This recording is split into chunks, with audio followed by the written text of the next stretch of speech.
Welcome to Celluloid Citizens, a podcast about film. I'm Sean M. Thompson. And I'm Brian O'Connell. There we go. And today we will be discussing a Goofy movie. And if it's all right, I have a little something that I've prepared. Oh, really? Okay. All right. Just give me a second here. I'm going to start with a quote. The person who writes for fools is always sure of a large audience. Schopenhauer. Today, we will be discussing the absurdist hellscape that is a Goofy movie. Roughly an hour and a half of lazy writing and animation that at its core still manages to utterly shame and appall all who behold its terrible presence.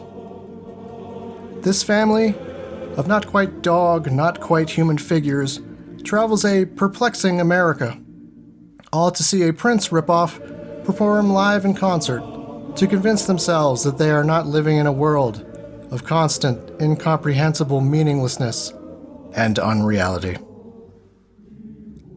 Yes, it's a Goofy movie, and that's what we're going to be discussing today. Wow. That was very beautiful, Sean. Thank you. This film affected me deeply, probably not for the right reasons, but it did. Well, before we start, I think we should just maybe mention the thing that prompted us to do this episode, just planted the seed, I guess. It was a meme I saw on Twitter somewhere that I posted to my Facebook. It was a Letterboxd review of this movie by, I have it up here, Dylan McCannon, and he gave it 5 stars with the reviews simply Lady Bird for Men. Now, I shared this because I thought it was amusing. It is funny. This wasn't really a movie I grew up with. I may have seen it once or twice as a very young person, which lent my rewatch of it like an uncanny deja vu quality because I didn't quite remember it, but I could still recognize it. But I only shared it because it was amusing. I didn't even know if it was accurate. But upon rewatching it for this podcast, I believe it does hold water, and I will try to make that case in this episode. But we should probably start with the plot summary. It's a fairly simple film. Goofy has a child named Max who is a teenager. By the way, we never meet who the mother is. There's never even a mention of who the mother is. No. I would have expected them to throw in some, sentimental explanation for why she wasn't there. No, but it's just so lazy they don't even bother. They're just like, yeah, he has a kid. Somehow. It's a weird movie. Not even, in the fun, it's a Goofy movie. It's just odd. It is odd. It is about the relationship between Goofy and this son of his, who has a crush on a girl at his school. Her name is Roxanne, I believe. Roxanne. And in a bid to impress her, attempts to go to a Prince ripoff concert and wave to her on stage while it is being broadcast live. Yes, the artist in question is known as Powerline. Yes. There's a bit of, it gets a bit confusing because all of these seemingly white kids describe it as a rock concert. But it's clearly R&B or pop music. Yes, rock is not the term I would use to describe the music. You were sharing that article with me before it that in some circles this is actually regarded as a Black millennial classic, something like that. Yes, and I don't want to take that away from anybody. There are so few Disney films for people of color. And especially, this was even before The Prince and the Frog, and it was before a lot of stuff. So, yeah, at the time, this was probably the blackest Disney movie there was. And I will not deny that there are certain aspects of the film that seem like they're coded black. Yeah, I would say that's... For instance, the main character is into this R&B style artist, like a Prince or a Michael Jackson type. There are baggy clothes, although... Being honest, I grew up in the 90s. I was a child in the 90s. That's just what everyone wore. So I don't know if that's necessarily a black thing. Or not everyone, but plenty of, that was the trend, was everything was enormous. I mean, it's extremely 90s in general, would you agree? I mean, Oh my god, yes. Everyone had, like, our hero has a skateboard and skateboards, because that was a thing in the 90s. Everybody had to do extreme sports, or at least skateboard everywhere. yeah, the title font is like ridiculous, just like the kind of Oh yeah, it's like neon. Like, the thing about early 90s to mid 90s was that you were still having a little bit of hang up from the 80s with all of the neon and the bright colors. So when you transitioned from the 80s, which was like just very, very neon, to the early 90s, it was like you were slowly incorporating like ripped jeans and like intense. flannels into the attire, but you still had the 80s influence with the bright neons. Yeah. And I mean, I'm going to start to get into some criticisms of the film, but I didn't find. There are many criticisms of this film, by the way.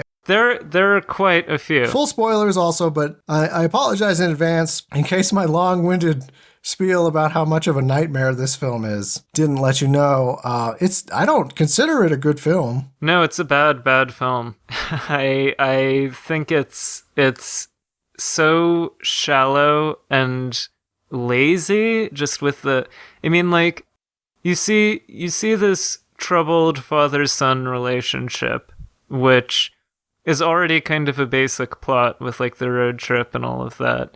But the thing that particularly stuck out to me is toward the end, they've had this rift drawn between them because Goofy has found out that Max is deceiving them and taking them to California, but they don't really resolve the emotional conflict in like a satisfying way. They just have a musical number suddenly. It feels very false because there's been this whole long period of Max being borderline abusive to his dad, like at least verbally. He's just really mean. And then the one thing his dad wants to do, which is go fishing, he sabotages, but then somehow Goofy's okay with it because there's a song. They're like grumpy at each other while floating down the river or whatever it was. And then they sing a song and they gradually just make up, I guess, but it isn't like, it's not like, it doesn't feel like an arc, you know? It just feels like a neat like resolution to something that they didn't want to take the time to resolve. It feels like they had an hour and a half, so they went, okay, they have to make up now, and here's the third or fourth song. Yeah. And we'll have the song about how they made up.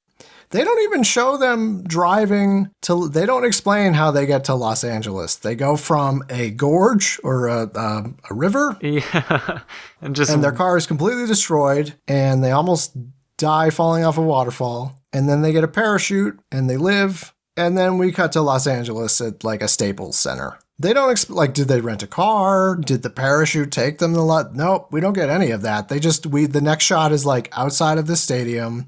It's the Powerline concert, and they've snuck inside instrument cases. I don't want to be nitpicky. I understand that this is a film. This is for children. It is targeted at children, but at the same time, one, I just think kids are more intelligent than most studios give them credit for, and that they deserve better. Yes. But also, just, it's such a, like, you could have solved that problem so easily, and they just glaze right over it, you know? It feels like there are a lot of, like, holes in the story almost. Not like plot holes, but just, like, missed emotional beats, if that makes sense. No, it absolutely makes sense. Yeah, like there's... The thing that kills me is if they had spent maybe even 20 more minutes, it wouldn't necessarily be a better film, but they at least would have had some kind of actual emotional resonance, I guess. Like if they had actually took the time to... It would have been have a realistic kind of... It would have been a more... forgiveness between them. Complete, you know? It would just... I mean, like, I especially... In movies like this, when I notice that the mom or any parent isn't around, I expect that to be, like, a plot point, and I feel like that could have been used. I kept waiting for there to be, like, maybe when they were on the river, or when they were waiting out Bigfoot, because Bigfoot shows up. Yeah, that's one of the most bizarre and frustrating moments, but go on. But I kept waiting for maybe, they're in this vulnerable moment trapped in the car, and Goofy turns to Max and goes, your mother used to come with me fishing, or just something. Like, Like I Met Your Mother, like just something.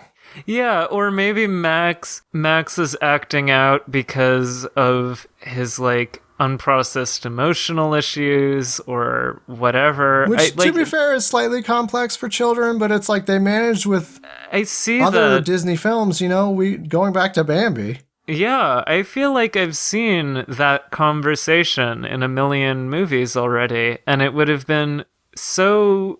I mean, again, it wouldn't have made it a good movie, but it seems like such a basic thing to include as like a narrative beat. But they just never address that, and it's never entirely clear why Max and Goofy are so opposed to each other. Well, I mean, they suggest it, I guess. With Max has this fear of turning into his dad. Is that accurate to say? Yeah, I would say that is accurate. The film, if I'm not mistaken, starts with an extended dream sequence of Max, and initially it's what you'd expect from a teenage boy. He's dreaming about his high school sweetheart, and they're in a field. But then there's this monstrous transformation, and his nose grows. It's kind of like transforming into the Wolfman. The nose grows and the teeth grows, and he has the goofy laugh, and then he wakes up screaming. So there's clearly a preoccupation with turning into his father and being, as goofy as. Okay, here's one thing. I don't know if he's just going by Goofy or if his name is Goofy Goof. Yeah, so because people call him Mr. Goof. Yeah, that's intriguing to me. It's a small thing. And so is it Max Goof or is it just Max? I think his name is. I'm looking at the voice cast list right now, and his name is Maximilian Goof in the credits. But okay, so Goofy Goof. But all right. Goofy is just credited as Goofy. So maybe it's like a nickname. Maybe he is Goofy Goof. But that just seems very bizarre to me. But again, that's probably a nitpick. It does. It actually reminds me of. And by the way, I want to get this out of the way. Brian and I both love animation. Oh, yes. We're not crapping on this film because we don't like animation or cartoons. We both love cartoons. I think that's probably why we're going to crap on it more, because we actually like the form. I know. And we like animated films so much that when you see one that's this lazy, especially on the art side, but we'll get to that, it kind of, you can't help but be a little disappointed. It's one of the most consistently undervalued mediums, but I think it has such great potential for just imagination and emotion. I mean, it's worth mentioning, and this is a Disney film, it's worth mentioning that, what was it? Sergei Eisenstein, I believe, who was one of the early great filmmakers, and developed many techniques and theories that are still taught today, believed that Snow White and the Seven Dwarfs, when it came out, was the greatest film ever made. And I think that speaks to the power of animation to convey emotion and character and world building in a way that live action films simply can't. And I mean, Disney has done that. They have, even in this time period you had, and as a child of the 90s, I can actually say there were films like Aladdin and The Little Mermaid that really stuck with me and that were very visually stunning. Beauty and the Beast. And that actually... That's one of my Beauty favorite and the films. Beast, yeah, and they might have had their issues and they might have had their typical Disney hangups, but they had a message. The message was primarily good. Beautifully made, and the art, they actually cared about the art. And you can just tell watching a Goofy movie, first of all, the animation is very lazy. It's very lazy. I think that's almost nowhere more evident than the score.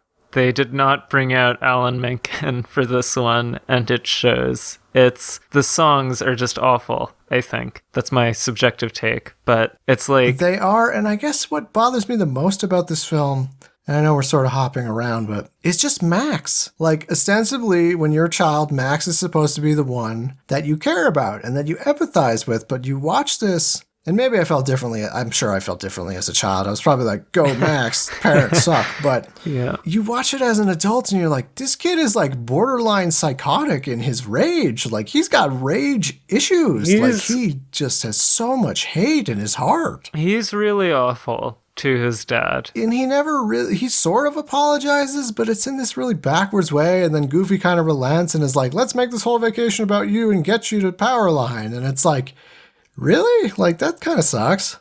I mean, he's a very frustrating character. And I just want to start by talking about, well, not start, but talk about the fact that the very starting concept of this movie, I think, is flawed. Because when you show me the character of Goofy in, like, classic cartoons or whatever, he doesn't seem like, one half of, like, a two-person, like, dramatic film. I know this isn't a drama, but, Goofy is such, like, an uncomplicated and basic character that I think, like, pitting him against a more, I guess, nuanced character like Max, it just doesn't work as a concept because one is so two-dimensional and the other is maybe more empathetically created or something like that.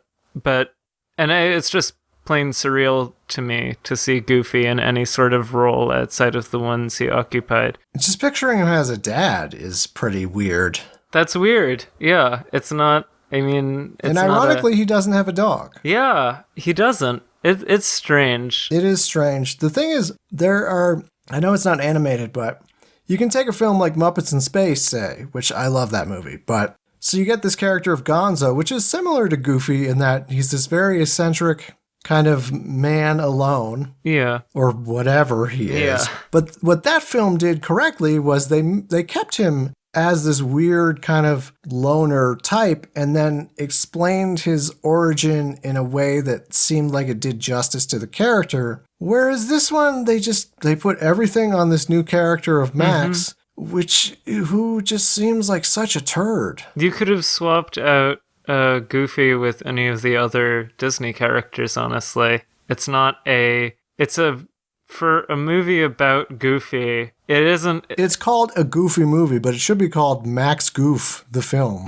Yeah, but it's also the fact that there's nothing essential about Goofy's character that contributes to this movie, really. Like, it's just a very basic father and son butt heads movie. And it's not, like, Goofy's there, but again, like, if you use Donald Duck or Mickey, it could be fundamentally the same movie, which I think is a waste of the character. But returning to Max and returning to Lady Bird, I do think that person's assessment was accurate, in that while Lady Bird is one of the cinematic masterpieces of the last decade, and a Goofy movie is a crappy 90s children's film, both do explore conflicts between parents and their children, but in a way that does feel somewhat gender specific, in that there's something very specific about the mother-daughter relationship in Lady Bird that could only happen between a mother and daughter. And this movie does feel, I don't want to use the word masculine, but it does feel... It's definitely got... It's made for men. Yes. Which, I think is... Which does sound very odd, because it's not like a manly movie. But in a weird... It's just... From the beginning of this film, the male gaze is all over this thing. And I guess we could use this to segue into... This film is uncomfortably sexual for a children's movie. Like, significantly.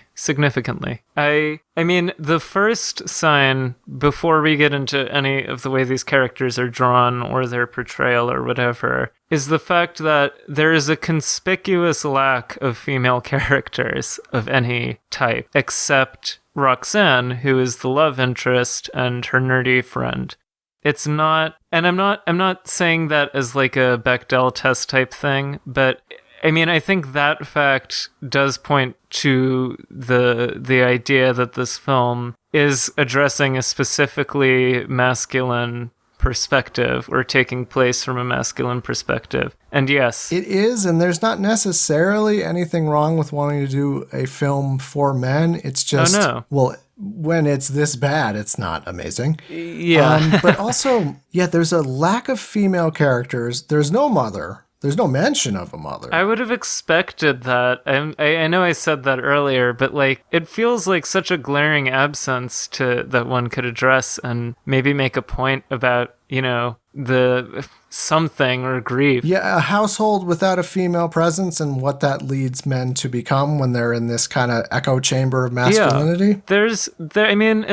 It's not like there's no commentary. I mean, they're not going on a hunting trip. They're not like pounding beers or like going to the strip club or anything. But for a children's movie, it's like, yeah, just I don't know. All the female characters are drawn very sexually. Yes, and there's only real one conspicuous female character, Roxanne, who is drawn in a way that I would argue fits the concept of the male gaze. But who even like factors into the film? There's many portrayals of female, like there's many female characters, and there's a few that conspicuously seem like sex pot characters, yes, and I'm like, why is this here? Like, it's very bizarre. Like immediately after, and we'll get back into this too, but I guess one aspect of the plot, getting into the absurdist, surrealist take on this, is that Max feels that Max feels that the way that he is going to woo Roxanne is to have this very elaborate lip-syncing representation of his favorite artist, Powerline, who is also Roxanne's favorite artist. You get the sense he's a very popular musical artist among the children. And so he does. And then immediately after, he has the whole school being like, good job, buddy. And then he has one of the like just very one-dimensional, like, I'm the sexy goof show up, like, hey, Max, hang out with me sometime. And it's just one of many examples where you're like, okay, I get it, but why? Why is she in a tube top? Yeah, I mean, it's like little kids aren't going to this movie like, man, I hope there's some sexy goofies in this. So you'd think they would be targeting maybe like a teenage straight male audience, but it's so childish at the same time that it's just like weirdly incongruous either way. Like the inclusion of sexuality in a movie for children it just feels wrong and unnecessary. It is very wrong. I guess the closest analog I have, and again, child of the 90s, so I do love Who Framed Roger Rabbit, but it is obviously full of issues. But, Who Framed Roger Rabbit is also similar, where there's very sexualized cartoon characters. But at least the difference with that is it's combining live action, and it's trying to do like a noir thing. Yeah. And you get the sense sometimes that it was made for adults as well as children, because there's some really terrifying stuff in Who Framed Roger Rabbit. So you could, I guess, write it off like that. Not excusing it, but at least there's that added element of like it's trying to do the noir thing, which would have the dames and all that. Contextualizing it. Yeah. But I don't think the movie contains zero commentary on masculine relationships, because there were two scenes that struck me upon rewatching it. It was really this feels like my first watch of it because I genuinely didn't grow up with it. But well, I watched it as a child. I think I saw it in the theater too, but even as a child, I think I was like, that was sort of unremarkable. It wasn't one of the Disney movies I cherished or revisited many times, but there's this. What was it? Oh, they're in the car when Bigfoot is dancing to the Bee Gees, which, that's just a bizarre occurrence. It just happens. But I think it's the first time we hear Goofy say, I love you to his son, and it's like weirdly loaded, and they both like awkwardly like look away in like a dramatic sense. And then there's... and that is a genuine, I think, commentary on... father-son relationships. Father-son relationships and how, at least in our society, in American society, for many, many years, and arguably still now. There's the whole strong, silent type Yeah. archetype, how if you're a man, you're not supposed to express your feelings, Yeah. which I think is to the detriment of a lot of men because, like, you know, as fathers, yes. they'll be afraid to tell their children that they love them, and teenagers will be afraid to tell their fathers in turn that they love them because it's, I mean, one of the things I grew up with in the 90s, which is better now, but still not where it should be, is the whole gay thing. Oh, like yeah. for many years, if something was like lame or like not masculine, you just go gay. Yeah. And it was just like this very flippant way of like downgrading any kind of emotion to this thing that was either female or homosexual. Yeah. Well, I mean, and I don't want to go on a total dovetail, but I am a teenage boy. I am I do identify with the label gay, and I do traffic in male circles with, you know, friends and peers.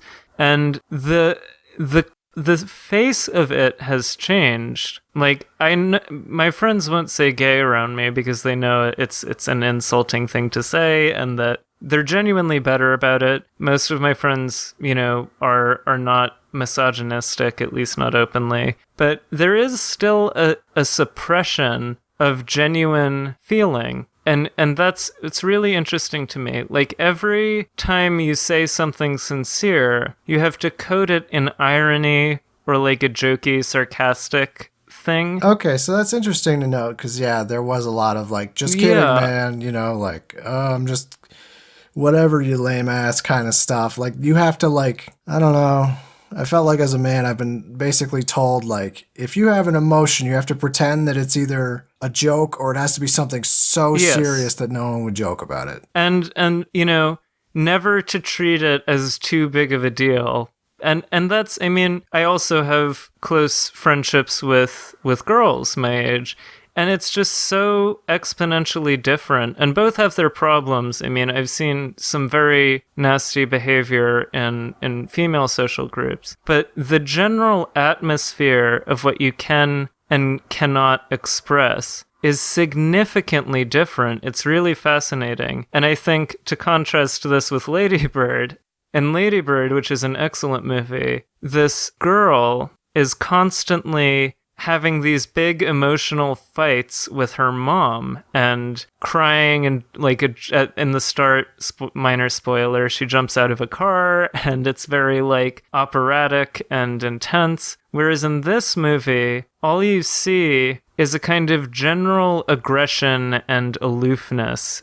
that occasionally slips. And I think that is, I mean, it does speak somewhat to that type of experience, I think. No, I think that is genuine. And in this car scene, you have Goofy admitting, I just wish how, you know, I know you're older, but I miss when you were younger. And you would make, I forget what he calls it, a certain type of, hi dad alphabet soup, where you would write like, hi dad, or I love you, or things like that in the soup. And they kind of bond over that. And then when Max is done with his alphabet soup, he writes hi dad in it. So it's this kind of like, this like awakening kind of moment. You sense that they're actually bonding, but then it's just immediately gone. And it's not really, they don't really go back to that sort of tone until possibly they're on the river. Yeah, very, very. Well, because that's the only other moment they really start to communicate with each other and express their emotions, albeit in the form of a very convenient song.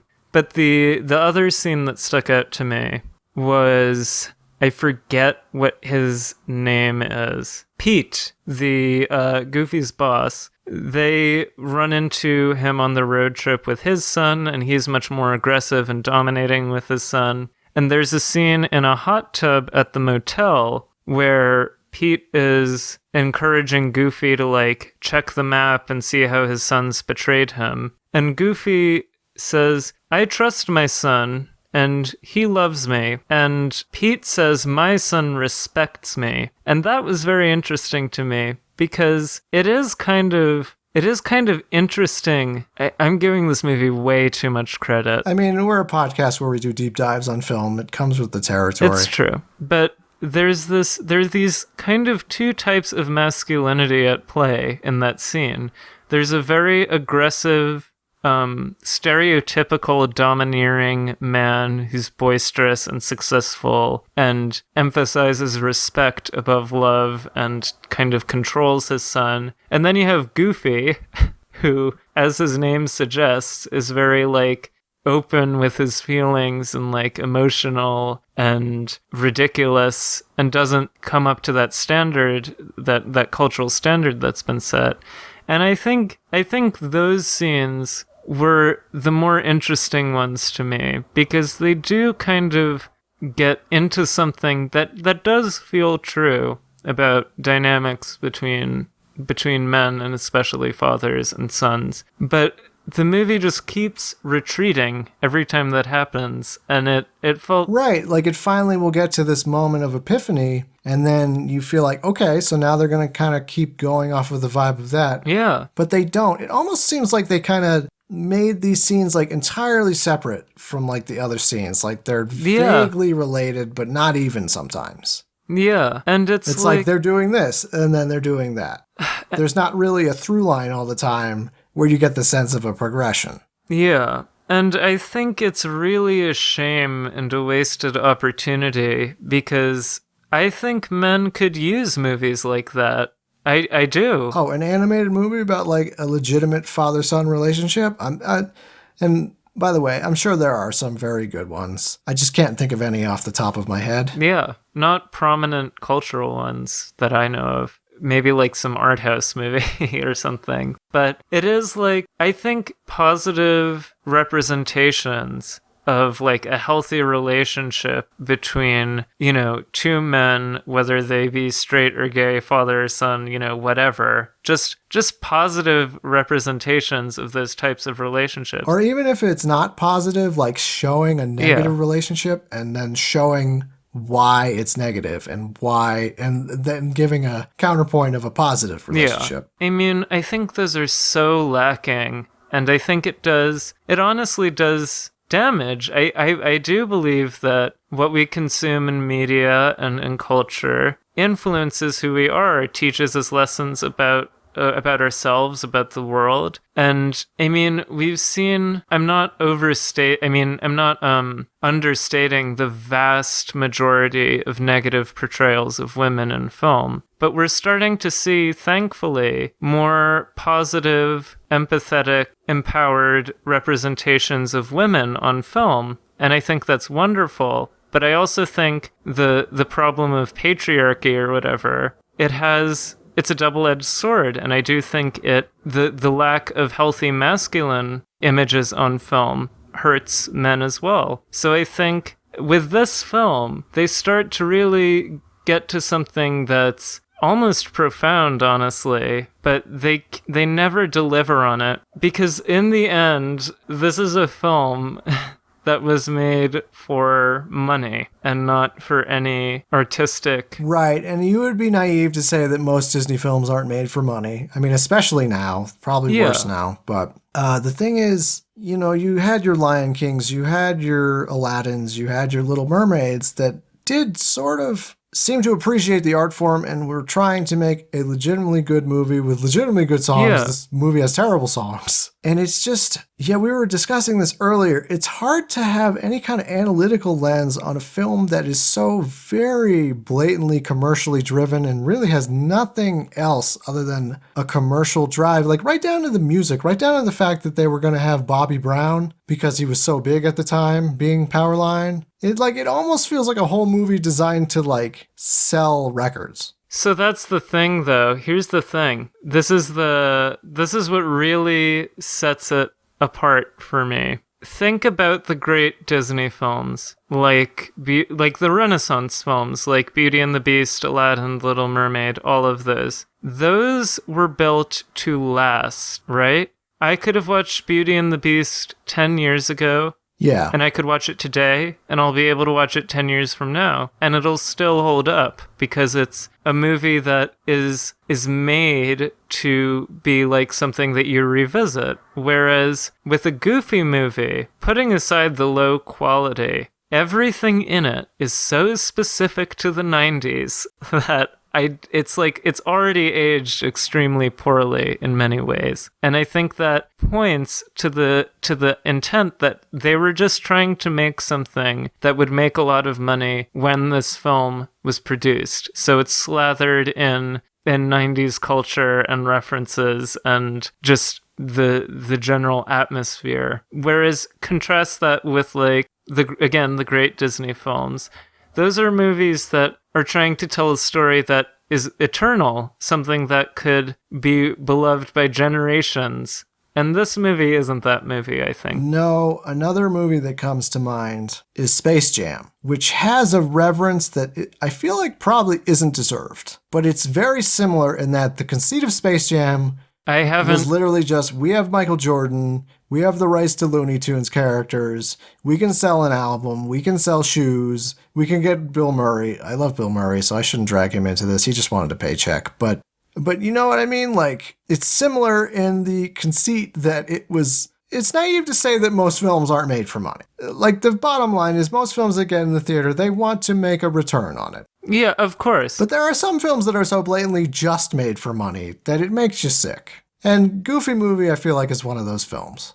So when was this film made? It's what? I want to say 92? I'm not entirely sure. It's 95. And it's even later than I thought. Okay. I forget when Michael Eisner was CEO of the Walt Disney Company from 1984 to September 2005. But there's a quote that he stated. It's a very famous quote that has always stuck with me. And to be clear, Michael Eisner is a total capitalist or whatever. But this is a kind of like company ethos statement he made while CEO of the Disney Company. And I have it up here. He said, "We have no obligation to make art.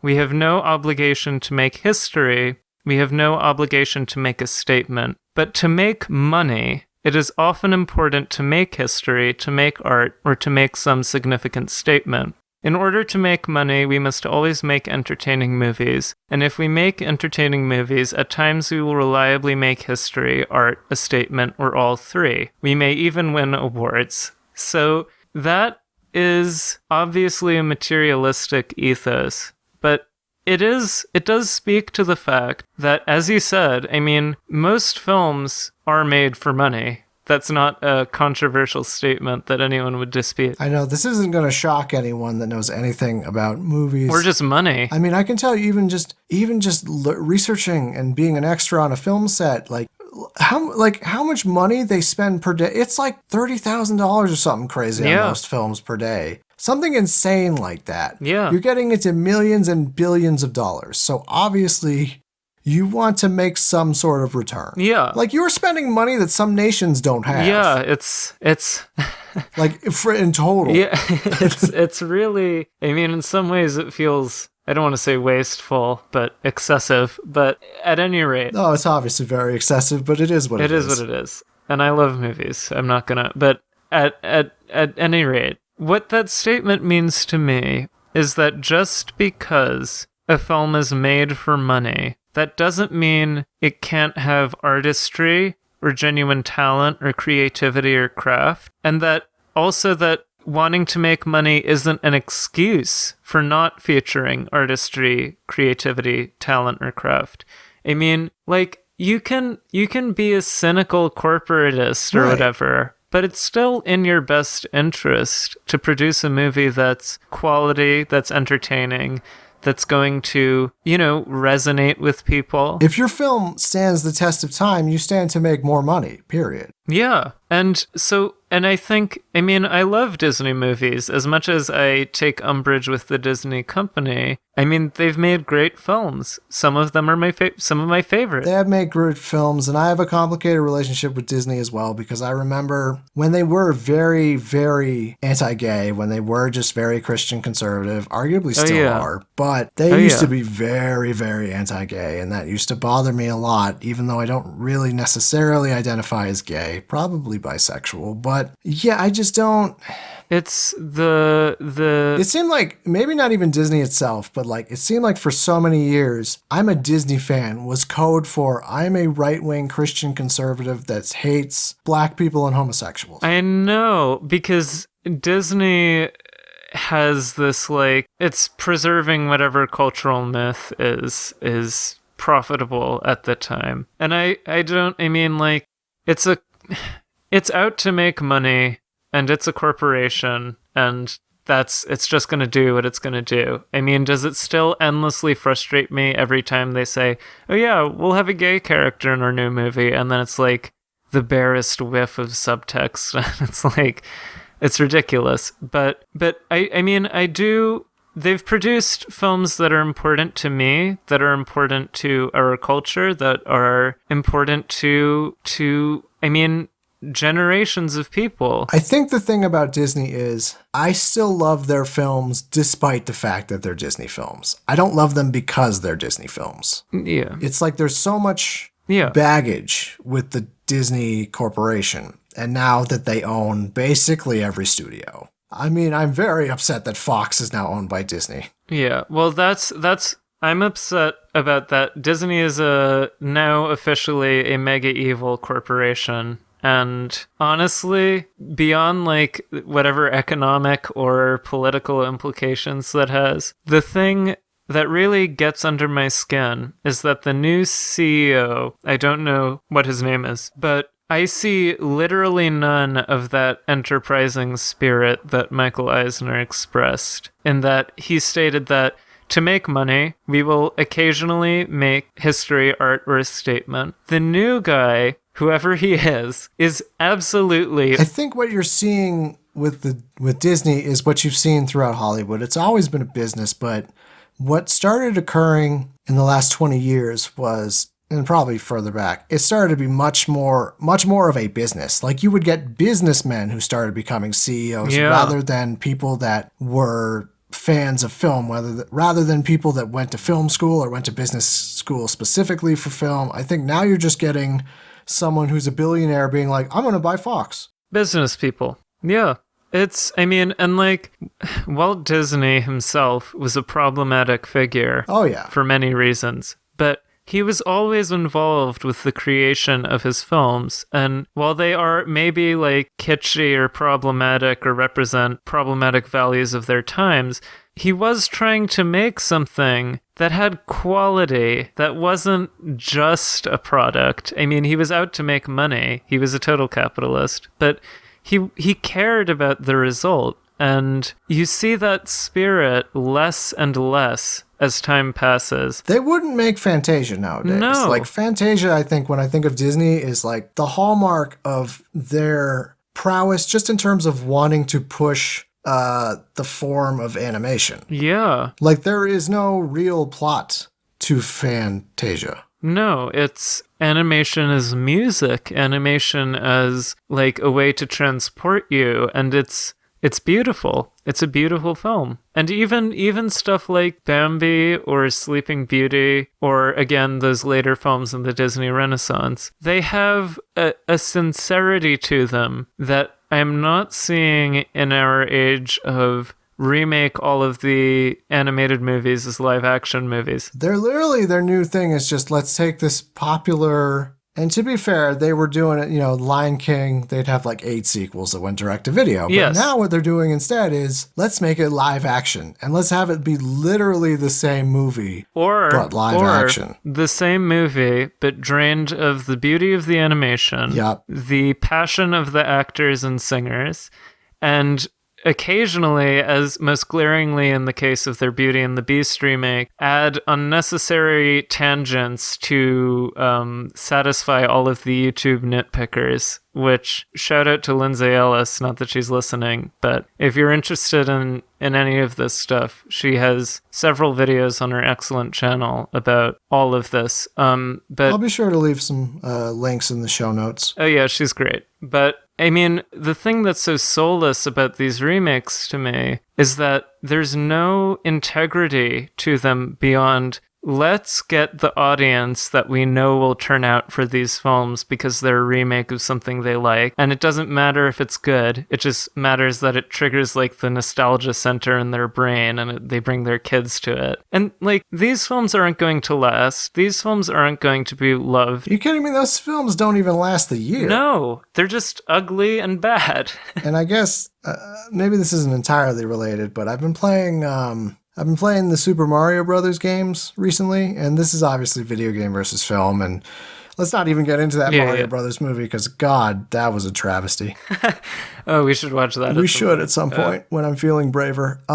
But the thing, and I talked with my girlfriend about this, the thing I love about Mario and going back to Mario isn't just the nostalgia. It's that, to me, Mario, or people, characters like Mario are like my version of Mickey Mouse, where it's like there isn't the weird hang up and there isn't the baggage. Yeah. Like, you can be an unabashed Super Mario Brothers fan and not, I mean, yeah, they were out to make money, obviously. And they do churn out maybe needless sequels to try to profit off of the Mario Brothers recognition. But you can like them and appreciate what they do, and they're cutesy and they can appeal to children and to adults. And I just don't really have that sense with Disney films. I feel like there's so much baggage. Yeah. Oh, yeah. I mean, I don't play them very often, although my brother is an addict. But, I mean, with video games, I think you actually are starting to see a lot of the artistry that's missing from... Yeah, in a bizarre way, all of the artistry has gone to video games and television. And it's this weird reversal of, I remember in going back to the 90s. I mean, speaking of just like terrible art, I know that there are some people that love these shows, but you had stuff like Xena Warrior Princess, you had stuff like Hercules, you just had these shows that would crank out like 30 episodes a season, super low budget, and they might be fun, but like, God, there were just so many of them. And television was seen as this thing that like, this is where the crap goes, essentially. Yeah. And nowadays, it's flipped, where it's like all of the prestige stuff, with like stuff like Game of Thrones and The Wire and The Sopranos. Yeah, it's TV. It's switched over to TV. Which is not to say, of course, that artistic, interesting, vibrant films aren't being made today. But they're easily, like, that stuff you find in, like, indie production companies now. It's not being produced by major studios. And it saddens me, because there is a time where major studios produced art. Genuine emotionally affecting films and things with genuine passion and drive behind them.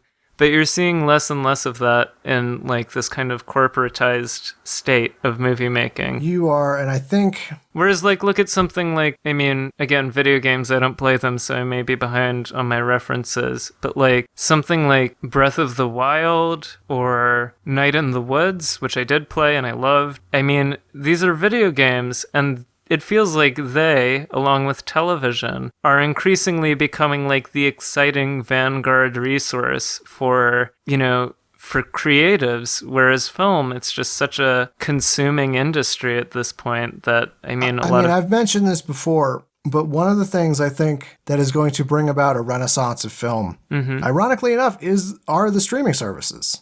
Because all of like we're going to cover Beasts of No Nation. Yeah. Right? Netflix made that. I don't think you would have gotten a film like that if Netflix hadn't made it. You wouldn't have gotten The Irishman. No. There's so many films that are coming out that are just so great. And the reason is because they're streaming services, and they're like, well, our model isn't to have the one thing that has to take off. Our model is having many things that take off, so we can afford to take chances on films. Yeah, that's really a value. And I mean, I feel awful for movie theaters, because the obvious disadvantage, really the only major disadvantage to my eyes, of streaming services is that you don't see it on a big screen, which is how movies are meant to be appreciated. But, I mean, it's gotten to a point where accepting our nightmarish pandemic hellscape we're living in. I don't think a lot of movie theaters are going to survive, and ironically, I think it'll be the smaller movie theaters that end up doing, like, just in terms of Santa Fe, I know we have George R.R. Martin's theater, the John Cocteau, which has one screen, but I mean, he's George R.R. Martin. He just owns it outright. Yeah. He doesn't really make he puts the movies in that he wants to see. Or like the smaller theaters like that, I think are probably going to do better than the big chains that rely on like huge blockbusters, because those are all about getting more people in the seats. And they're obviously not getting it now. Well, because that's the only way for those theaters to stay open was by having giant blockbuster movies, and that's not enough anymore. No, and like, you know, I love going to the movies, and I won't keep this too long. I know we're almost hitting an hour, so we should end it soon, but Yeah. I still love going to the movies. Yeah, I do too. But it is against my better nature. It is like I'm spending, even here where it's a little cheaper than when I lived in Massachusetts, I'm still spending about $13 a ticket. Yeah, it's the prices. If I want to get concessions, it's still like, I don't know, $6 or more for a soda or like a thing of candy. And I started timing it. You have to sit through a half an hour of ads and previews now. And most films will be like 2 hours or 2.5 hours. So you have to commit to 3 hours. You have to commit to dropping $30 when you could spend that per month or even less for Netflix or Amazon Prime or Hulu. And see as many movies. And get like all of this entertainment. I mean, I love movie theaters, and I believe they're the way, for me, film is ideally experienced in a movie theater. But yeah, I mean, the prices and the advertisements and the fact that so many of the bigger movie theaters are just taken up by blockbusters and they don't show anything interesting. I mean, it's just a bad state of affairs. It is, but it's also going back to the soulless corporate greed. I mean, that's the problem. Like, the reason that the streaming services are doing better is they have a variety. They're not afraid to take chances, and they can appeal to a large group of people and different types of people with different types of films, whereas you're seeing more and more just the fear of the movie theater market closing down, so it's like everything has to be the next Avengers, or everything has to be this huge movie. Yeah, it's terrible. Everything has to be an event. And by trying to make everything an event, I feel like for me, you make like nothing an event. Because if everything's an event, then nothing is special. Nothing is an event, yeah. But, I mean, to wrap it up and bring it back to a goofy movie. Yeah, back to a goofy movie and not a half an hour rant on how terrible films are. I think it's a bad film, but I would say there is somewhat more integrity to it than some of the films we've been mentioning in the more contemporary era. Oh, I think there's more integrity to it than the Lion King remake. Oh yeah, for sure. Absolutely. But it is still not a very good film. No, it's not good. Though it is the most comparable that I know of. Lady Bird for Men that exists today. I hope somebody else will make a better Lady Bird for Men in the future. I don't think they have to try that hard, you know? It's like the bar has been set so low. So low. If you like animated films, as you should, because they are real cinema, no matter what anybody else says, check out some of the classic Disney films, and I demand we cover this at some point, check out like the works of Don Hertzfeldt, who's doing some of the best work in film, I believe, in animation. Yeah, I think so. I'd love to. My girlfriend's a huge fan, and I am too. I'd love to cover some Don Bluth movies. Oh, Don Bluth. Because those are a good counterpoint to like the soullessness of some of the Disney films. He left Disney, I think, for those reasons. Is that he started his own studio with the animators to try and produce more, artistically inclined children's films. Well, like he did stuff like Five Goes West and An American Tale. I think that's what the first one was called. Yeah. And All Dogs Go to Heaven. He made these really great animated films that really have a pathos to them that they don't need, but that is like you appreciate. Yeah, we'll definitely cover better animated films in the future. God, I hope so. Yeah, but until then, I'm Goofy Goof. And I'm Sean Goof Thompson. And thank you for joining us.